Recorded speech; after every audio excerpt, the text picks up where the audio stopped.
हमारे solar system में अर्थ तीसरे नंबर पर है। यही एक जगह है जहां जिंदगी मुमकिन है, क्योंकि एक जिंदगी को जीने के लिए जो कुछ भी चाहिए यहाँ हर वो चीज मौजूद है। वैसे आज की इस वीडियो में हम धरती से यूनिवर्स के उस आखिरी छोर तक जाने की कोशिश करेंगे।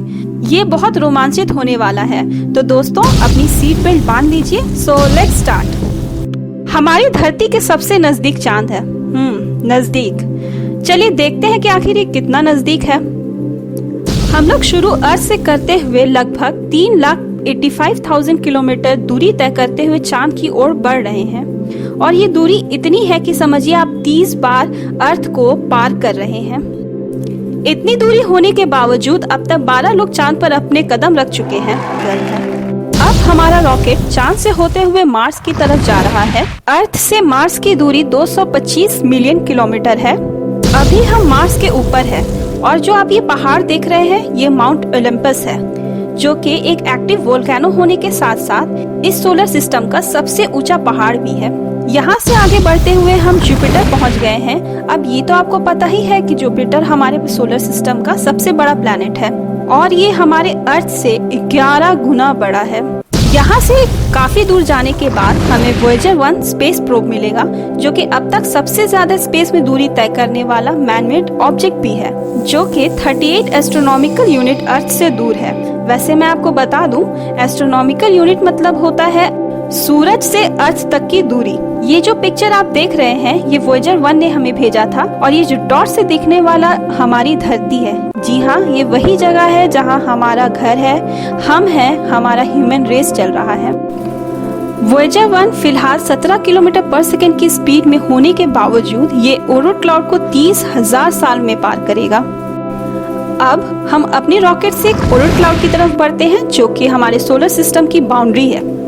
ओरोट क्लाउड से निकलने के बाद हमें सबसे सामने द प्रोक्सिमा सेंटौरी दिख रहा है, जो कि वो तारा है जो सूरज के सबसे नजदीक है। वैसे यहाँ कोई जिंदगी है कि नहीं, इसकी अभी हमें कोई जानकारी नहीं है। सूरज और सेंटौरी की दूरी तकरीबन 4.24 लाइट ईयर है। लाइट ईयर का मतलब होता है 365 दिन में लाइट जितनी दूरी तय करता है।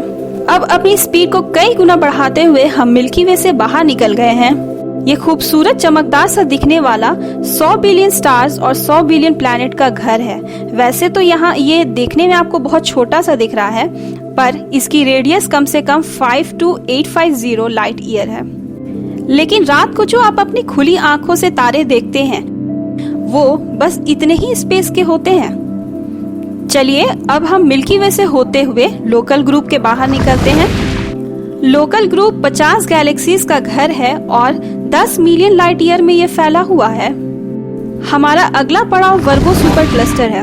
ये रहा वर्गो सुपर क्लस्टर, जो कि 100 से भी ज्यादा लोकल ग्रुप को समेटे हुए है, और ये 110 मिलियन लाइट ईयर में फैला है।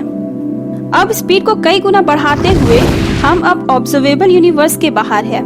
यहाँ हर वो चीज है जिसके बारे में आज तक हमने जाना है। यहाँ इतने सारे तारे हैं जितने हमारे धरती पर बालू के कण भी नहीं। आप जरा सोचिए कितना बड़ा है।